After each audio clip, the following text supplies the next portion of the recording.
Do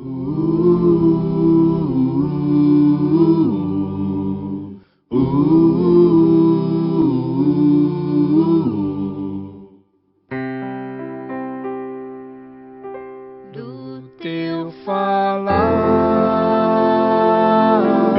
ó Salvador, jamais vou duvidar, é encorajador. Alimento Diário, série E será pregado este Evangelho do Reino. Título do volume 1, O Reino de Deus. O governo divino de eternidade a eternidade. Autor Pedro Dong. Título da semana 3, O Reino de Deus. A Recriação. Parte 1. Terça-feira. Ler com oração Salmos 139, 23 e 24. Sonda-me, ó Deus, e conhece o meu coração. Prova-me e conhece os meus pensamentos. Vê se há em mim algum caminho mau e guia-me pelo caminho eterno.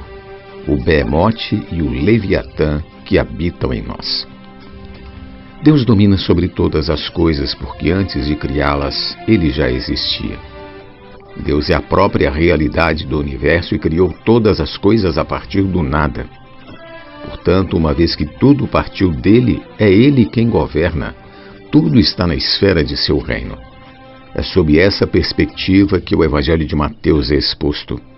Mateus, também conhecido como Levi, era um publicano, coletor de impostos, que certamente conhecia a máquina do governo e como o poder era usado na terra entre os homens.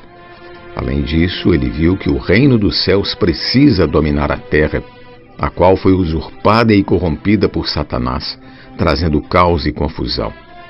Mateus revela que Jesus está vindo salvar a terra como um rei, com sua autoridade. O livro de Mateus é o único livro que fala do reino dos céus como uma porção especial dentro do reino de Deus. Isso está ligado ao tempo. No primeiro versículo de Gênesis lemos: No princípio criou Deus os céus e a terra, capítulo 1, versículo 1. Aqui se inicia o tempo. Contudo, muito depois desse início, um arcanjo ainda no alvorecer da criação foi criado como o principal líder dessa criação. Ele foi criado de uma maneira muito bela e era considerado o selo da perfeição, uma criatura muito sábia. Foi-lhe entregue o governo da terra e ele deve ter governado muito bem. Mas por sua beleza e sabedoria deve ter sido muito elogiado e a soberba, o orgulho, nasceu em seu coração. Assim entrou iniquidade nele. Ele quis subir mais. E não contente com o lugar em que Deus lhe colocara, quis ser igual a Deus. Seu desejo provavelmente era ser o mediador entre Deus e a criação, por isso a palavra mediador é enfatizada em Timóteo e no livro de Hebreus. Ele queria ser o mediador entre Deus e as criaturas, mas Deus não o havia escolhido para isso. Seu propósito era outro. E por ter sido negada essa posição, esse arcanjo se rebelou contra Deus. Rebelando-se contra Deus, ele saiu do governo da única autoridade do universo e fundou um governo paralelo, um segundo reino, que a Bíblia chama de autoridade das trevas, o império das trevas. Ele negociou cargos com os anjos, cuja terça parte o seguiu nessa rebelião.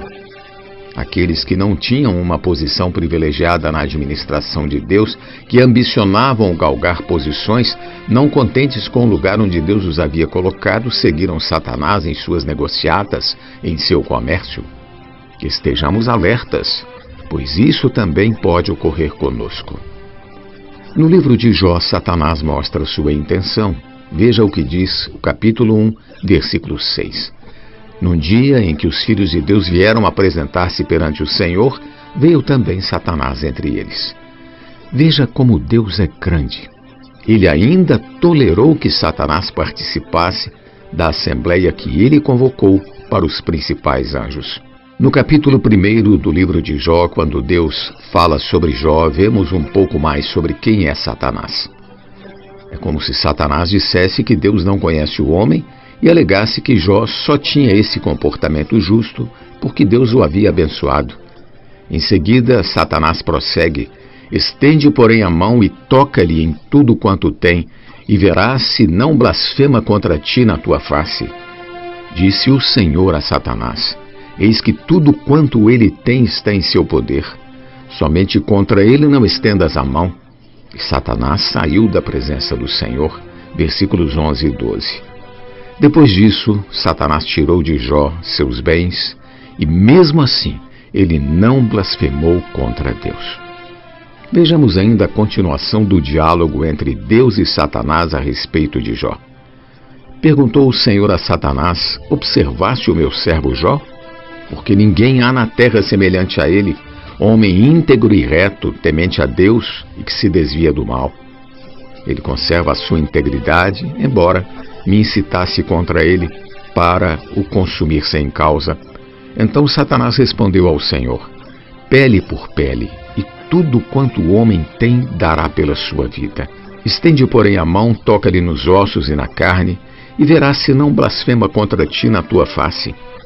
Disse o Senhor a Satanás: eis que ele está em teu poder, mas poupa-lhe a vida.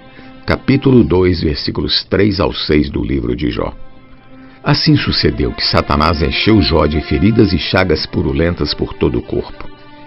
E mesmo nessa condição, ele continuou sendo temente a Deus. Com esse episódio, Deus queria mostrar a Satanás que conhece muito mais o homem do que ele. Satanás conhece a criatura no nível superficial, mas Deus lida com o interior do homem. A grande questão não estava no exterior de Jó, mas em seu interior. É por isso que no diálogo entre Jó e seus 3 amigos, ao ser visto com desconfiança, ele começou a se defender e a demonstrar sua integridade e sua justiça. Nesse momento, sua alma ofendida manifestou-se. Jó diz: tens tu olhos de carne? Acaso vês tu como vê o homem? São os teus dias como os dias do mortal? Ou são os teus anos como os anos de um homem, para te informares da minha iniquidade e averiguares o meu pecado? Capítulo 10, versículos do 4 ao 6. Diante disso, Deus não discutiu com ele.